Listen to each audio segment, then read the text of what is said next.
Oke, kita bahas mulai dari nomor 31 ya. Jadi di sini diketahui yang nomor 31. Jadi dikatanya sebuah inti atom helium Ha42 bergerak dengan kecepatan 2 memasuki daerah medan magnet induksi 2,5 militesla. Jadi kalau misalnya ada partikel bermuatan bergerak dalam suatu medan magnet, maka dia akan mengalami yang namanya adalah gaya Lorentz gitu kan. Jadi ini materinya tentang induksi magnetik, tentang gaya Lorentz gitu kan ya. Jadi kalau misalnya kita gambar ini di sini, jadi ini ada suatu partikel helium sedang bergerak dengan kecepatan, tadi katanya V-nya sama dengan 2 meter per sekon. Jadi seperti itu ya. Dia memasuki medan magnet. Kalau memasuki medan magnet, karena dia bilang tegak lurus, misalnya V-nya kan tadi ke sini, Ibu bikin tegak lurus jadi kayak gini. Jadi dia masuk bidang. Kalau kita misalkan B-nya masuk bidang. Jadi ini cross. Jadi B-nya cross. Kalau keluar bidang kan dot ya. Kalau masuk bidang berarti cross. Nah, apa yang terjadi ketika suatu partikel bermuatan bergerak dalam medan magnet? Kan tadi ada gaya Lorentz. Gaya Lorentz itu ada arahnya. Jadi kalau yang ini itu dia V, jari-jari ini menunjukkan arah medan magnet, maka telapak tangan ini menunjukkan arah gaya, gitu kan ya. Jadi kalau misalnya di gambar itu V-nya daerahnya ke sini, B-nya tadi dibikin masuk, gitu kan ya. Kalau di sini kan masuknya masuk layar ini, layar kamera, berarti masuk ke sini. Nah, berarti F-nya kemana? F-nya berarti ke atas. Makanya si partikel helium ini, dia akan mendapatkan gaya Lorentz yang arahnya ke atas. Ini F, gitu kan. Ini arah gaya Lorentz. Nah, ketika dia bergerak, dikasih mendapat gaya ke atas, maka otomatis si partikelnya apa yang terjadi? Yang asalnya geraknya ke kanan, maka dia akan ditarik ke atas, gitu kan ya. Jadi dia akan melengkung gitu, akan berganti arah. Jadi arahnya seperti ini. Nah, ini. Jadi nanti si partikelnya tidak lagi ke kanan, tapi dia sedang bergerak ke atas dengan kecepatan berapa? Dengan kecepatan V, gitu kan ya. Setelah di situ, dia kan tetap mengalami gaya Lorentz kan. Jadi kalau misalnya kita gambarin lagi gaya Lorentz-nya, sekarang jadi ganti.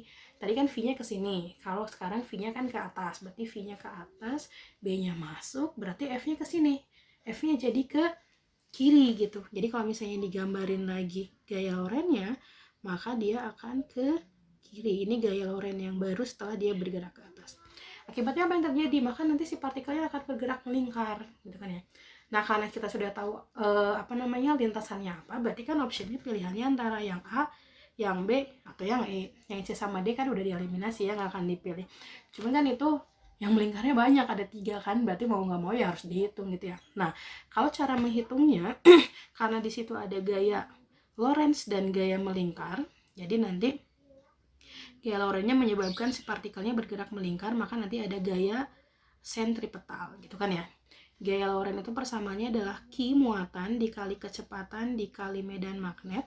Kalau gaya sentripetal itu adalah massa dikali kecepatan dibagi dengan R. Ini kecepatannya kuadrat gitu kan ya. Kalau kita lihat ini V-nya boleh dicoret. V-nya dicoret 1, di sini 1. Berarti nanti di sini tinggal QB sama dengan M kali V dibagi R. Jadi kita dapat persamaan jari-jarinya. R adalah M kali V dibagi QB gitu ya. M kali V kali tinggal dimasukin aja. M itu masanya kayaknya di soal belum ada. Q itu muatan, V itu dia kecepatan sudah ada tadi yang 2, B itu medan magnet tadi sudah ada. Berarti kita harus nyari massa sama muatannya. Nah, kalau misalnya kita bicara massa dan muatan, helium 42 itu kalau misalnya dia kan unsur ya, kalau misalnya di kimia kan kalian belajar XA Z gitu ya. A itu menunjukkan nomor massa, sedangkan Z itu menunjukkan nomor atom. Jadi kalau misalnya ditanya berapa sih jumlah muatannya, berarti pasti jawabannya 2. Kadang-kadang helium juga kan dia ditulisnya He2+, berarti dia positif dan muatannya 2 gitu kan ya. Nah, kalau kita bicara positif, jadi kita dapat Q ini. Karena dia ada 2 muatan, berarti 2 dikali 1,6 dikali 10 pangkat min 19 kolom. Karena satu partikel proton itu 1,6 dikali 10 pangkat min 19 gitu ya. Nah, kalau ingin tahu massanya, kalau kita bicara helium itu kan nanti ada inti atom ya. Kalau kita bicara atom, jadi kan atom itu dia nanti di tengah-tengahnya tuh ada inti atom dikelilingi oleh elektron gitu ya. Jadi ada elektron yang bergerak mengelilingi inti. Nah, di dalam inti itu ada apa? Di dalam inti itu kan ada dua partikel. Ada dua partikel proton sama neutron gitu kan ya. Nah, kalau di helium 42 ada berapa sih proton sama neutronnya gitu kan ya. Jumlah proton itu kan dinyatakan dengan, jadi kalau misalnya kita bicara jumlah proton itu dinyatakan dengan nomor atom atau Z gitu kan ya. Kalau jumlah neutron itu dinyatakan dengan A min Z, itu di kimia ya. Karena di sini Z-nya adalah 2, berarti jumlah protonnya 2, dan jumlah neutronnya berarti A min Z, berarti 4 dikurangi 2 berarti 2. Berarti di dalam inti atomnya ada berapa? Ada 4, karena 2 proton dan 2 neutron. Jadi kalau kita bicara masanya, berapakah massa yang helium 42 itu kira-kira bisa didekati dengan 4 dikali gitu ya. Satu proton itu 1,67 dikali 10 pangkat min 27 kilogram. Itu massa satu proton lah kira-kira kayak gitu ya.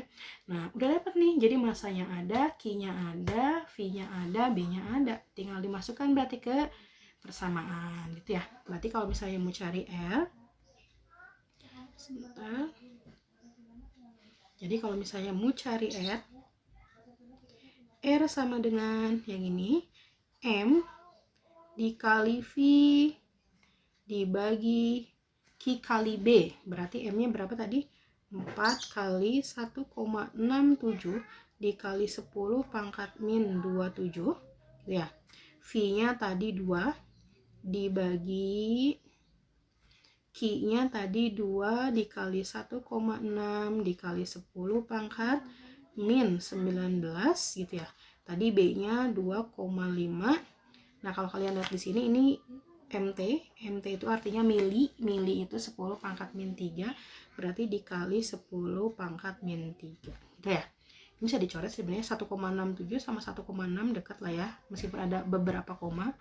2 sama 2 juga bisa dicoret, jadi 4 dibagi 2,5 itu kalau misalnya dibagi itu seputar 1,7 dikali 10 pangkat, ini udah dibulatin ya, 10 pangkat min 5 gitu.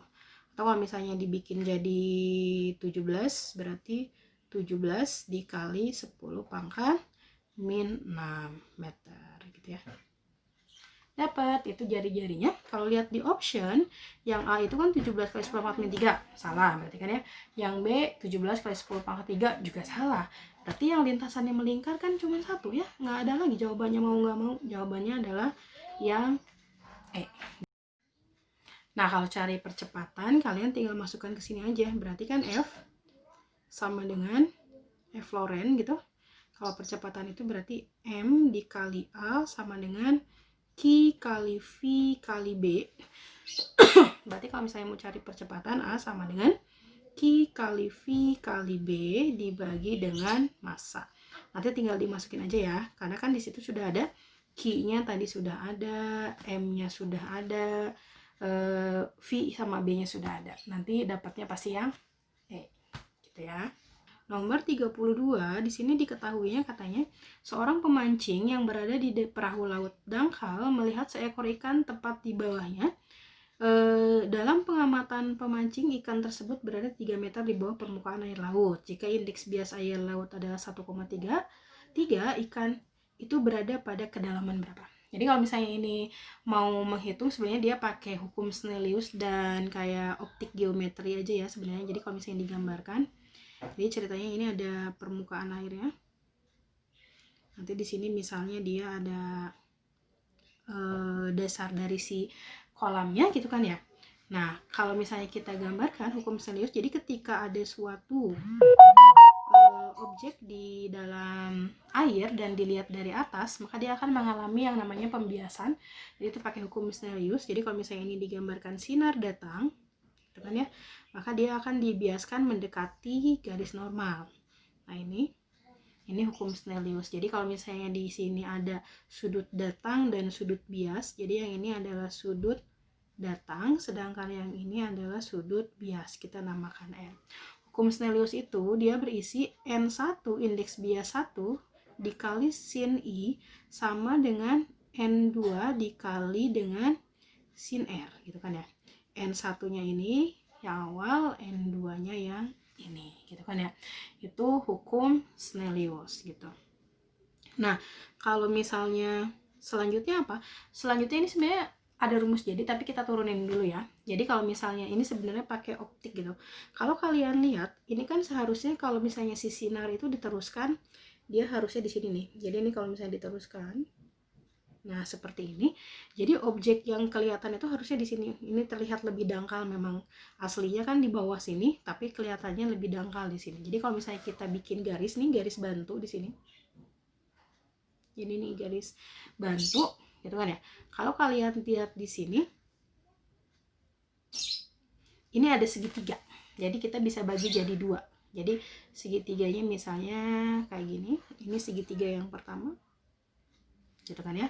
Ini segitiga yang keduanya yang ini nih, yang sampai sini. Nah, ini segitiga yang kedua. Nah, jarak dari sini sampai sini itu kan sama ya. Jaraknya adalah X gitu. Kalau misalnya kita misalkan ini tinggi asalnya itu adalah H, berarti kan tinggi yang terlihat lebih dangkal itu yang ini dia adalah H aksen gitu. Nah, gimana caranya kita dapat hubungan di situ? Itu kan kita harus cari yang bisa dicoret gitu. Kalau misalnya kita pakai tangan ya, kalau kita bicara tangan itu dia adalah depan per samping. Jadi tangan itu dia adalah depan per samping. Sebentar ya. Jadi tangan itu adalah depan per samping, seperti itu kan ya. Kalau kita lihat tangan I, kan di sini ini sudutnya adalah I. Berarti di sini juga nih, di sini itu sama sudutnya I juga, jadi ini I, gitu kan ya. Nah, kalau kita ingin tahu tangan I itu berapa, tangan I itu berarti depannya, yuk. Jadi depannya itu adalah, depan dari I itu adalah X gitu ya. Jadi ini sama dengan X per H aksen gitu, karena kita ngambilnya segitiga yang di sini. Jadi ini X per H aksen gitu ya. Jadi yang ini. Nah, kalau misalnya yang tangan theta, tangan R maksudnya, kalau tangan R itu dia segitiganya yang besar, yang tadi sampai sini nih, ini. Nah, ini berarti kalau misalnya yang tangan R dia depan per samping, berarti X per H, kayak gitu. Nah, udah gitu kita hubungin aja. Misalnya kita bagi nih, ini kita bagi. Jadi kalau misalnya atas dan bawah dibagi, berarti nanti jadi tangan I dibagi dengan tangan R sama dengan, karena ini dibagi berarti X per H aksen dikali H per X gitu ya. Jadi X bisa dicoret. Jadi tangan I dibagi tangan R itu adalah H dibagi dengan H aksen. Dapat persamaan yang kedua. Nah, setelah itu gimana? Setelah itu nanti kita cari hubungannya dengan hukum Snellius yang ini, gitu kan ya. Karena hukum Snellius itu ada sin, jadi mau nggak mau kita harus urai si tangannya jadi ada sinnya. Kalau kita tahu bahwa tangan itu dia adalah sin dibagi cos, berarti sin dibagi dengan cos, gitu kan ya. Nah, yang ini jadi bisa dibagi, berarti sin I dibagi dengan cos I. Nah, karena dia dibagi kan dibalik ya, dikali cos R dibagi dengan sin R gitu. Ini isinya harus sama dengan H per H aksen, seperti itu. Nah, sin I dibagi sin R dapat dari mana? Dapat dari Snellius tadi. Jadi kalau misalnya kita tulis nih di sini berdasarkan persamaan ini, tuh kan? Berarti kalau bisa di situ berarti sin I dibagi dengan sin R itu sama dengan N2 dibagi dengan N1, gitu kan ya. Nanti tinggal disubstitusi ke sini gitu. Nah, kalau kita substitusi berarti jadinya apa? Kita substitusi ya. Nah, sin I dibagi dengan sin R ganti dengan N2 per N1, berarti N2 per N1 dikali cos R per cos I, karena ini belum dicoret ya, sama dengan H per H aksen. Dapat deh. Ini persamaan yang dipakai untuk melihat benda di kedalaman tertentu. Gitu kan. Cuman ini rumusnya sebenarnya bisa diganti. Kalau misalnya lihat di sini di soal, dia bilang ya, seorang pemancing yang berada di perahu laut dangkal melihat seekor tepat di bawahnya. Berarti pemancingnya itu melihat ikannya itu tepat di bawahnya. Kalau tepat di bawahnya, jadi bisa digambarin matanya tuh di sini nih. Nah, ini pengamatnya gitu ya, kira-kira di sini. Jadi matanya di atas. Berarti kan kalau matanya di situ, sudut yang dibentuknya berapa? Sudut yang dibentuknya 0 dong. Kalau misalnya sudut datangnya 0, berarti sudut biasanya juga 0. Nah, cos 0 itu dia adalah 1. Berarti kalau misalnya digambarin di sini, berarti tinggal gini aja. N2 per N1 sama dengan H per H aksen. Ini rumus yang dipakai untuk melihat dari atas gitu kan. Kalau melihat dari sudut tertentu, nanti tinggal masukin ke persamaan yang ada sudutnya gitu kan ya. Berarti tinggal masukin N2 nya kan tadi air ya. Kalau di sini airnya katanya 1,33, berarti di sini 1,33 karena dia datang dari udara. N udara itu 1, H nya itu tadi dia adalah 3, H aksennya itu yang kelihatan jadi semu, jadi tinggi semunya, berarti H aksennya sama dengan 3 dibagi 1,33, dan isinya adalah 2,25 gitu ya. Jadi isinya yang A gitu ya. Sekarang kita lanjut nomor 33. Jadi nomor 33 di sini diketahuinya, sebentar. Nomor 33 diketahuinya perbandingan kecepatan angka kuadrat rata-rata gas nitrogen dan gas argon pada suhu 27 derajat adalah. Jadi sebenarnya ini kan nyari V rata-rata, VRMS. Jadi kalau misalnya VRMS itu kan sebenarnya udah ada persamaannya. Persamaannya itu adalah akar 3RT dibagi dengan MR gitu kan ya. Nah, kalau R itu dia tetapan gas, berarti itu udah ada dari sananya. T-nya adalah suhu. Suhunya itu biasanya di sini harus dalam Kelvin, gitu kan ya. Jadi ini harus dalam Kelvin, gitu. Dan MR-nya itu adalah massa molekul relatif, gitu kan ya. Jadi kalau misalnya di soal sudah diketahui, jadi kalau misalnya MR nitrogen itu pasti jadi di 14, gitu ya. Sedangkan kalau MR argon, gitu, berarti dia adalah RAG. MR argon AR dia adalah 39 gitu. Nah, kalau misalnya ini kan sebenarnya perbandingannya, kalau yang nama perbandingan mah nggak harus ditulis semua. Kalau misalnya Mas R-nya kan dari tetapan, berarti dia sama gitu kan ya. MR-nya tadi beda, tapi suhunya sama, jadi sama-sama 27. Jadi sebenarnya ngebandingin apa dong? Cuman ngebandingin VRMS sama MR aja gitu kan ya. Nah, kalau misalnya dilihat di situ, VRMS sama MR itu berbanding apa? Berbanding terbalik. Jadi kalau berbanding terbalik itu nulisnya gini. Jadi V nitrogen berbanding dengan V argon, karena dia berbanding terbalik. Jangan lupa akarnya diajakin, gitu kan ya. Berbanding terbalik berarti MR argon dibagi dengan MR nitrogen. Itu namanya berbanding terbalik. Jadi NAR ARN, kalau berbanding lurus itu sama gitu. Kalau N ya N gitu kan. Nah, kalau kita masukin di sini berarti angkanya berapa? MRAR itu adalah tadi 39. Jadi 39 berbanding 14. Jadi sebenarnya jawabannya tuh dapatnya itu adalah Vn berbanding V argon itu adalah akar 39 berbanding akar 14. Kalau lihat di option yang C kebalik jawabannya. Tapi kan sebenarnya ini matematis aja ya. Ini kan kita bisa bikin 1 per. Jadi kalau misalnya dibikin 1 per itu jawabannya yang D gitu kan. Tinggal dibalikin. Kayak gitu ya.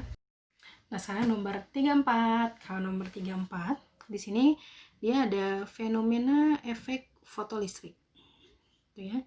Jadi kalau efek fotolistrik itu apa sih? Efek fotolistrik itu adalah dari foto menjadi listrik. Jadi ada cahaya yang disinarkan suatu logam, maka dia akan menghasilkan listrik. Jadi kalau misalnya digambarkan skema alatnya, jadi ini ada tabung vakum gitu ya, vakum udara. Nanti di sini ada logam, di sini juga ada logam gitu kira-kira lah ya.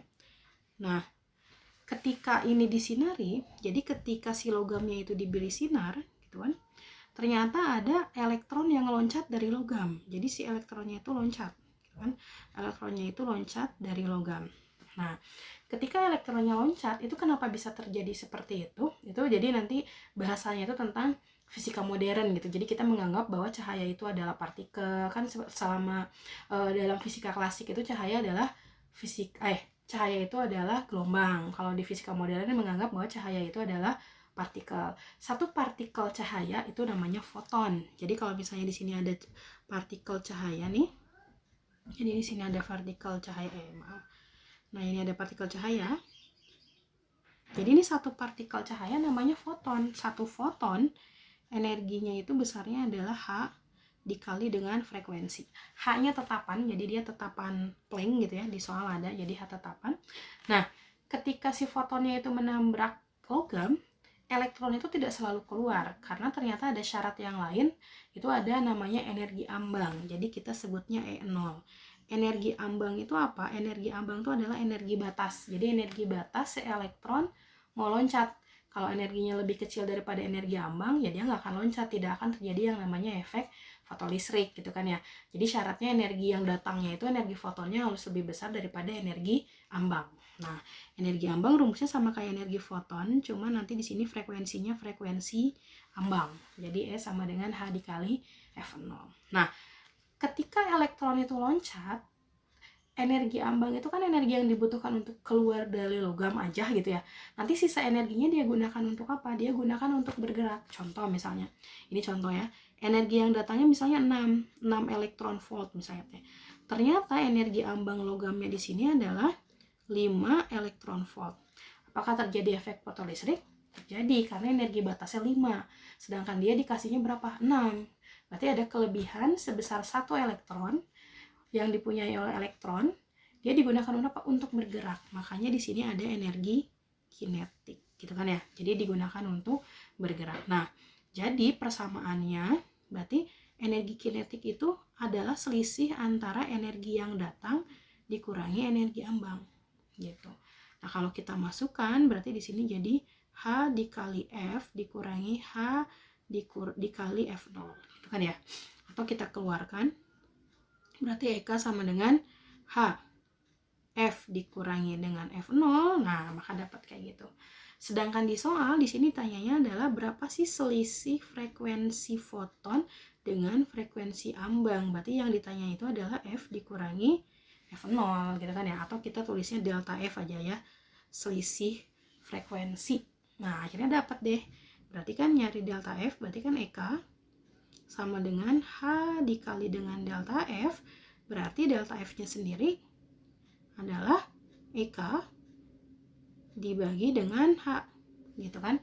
Selanjutnya kita tinggal diturunin, gitu.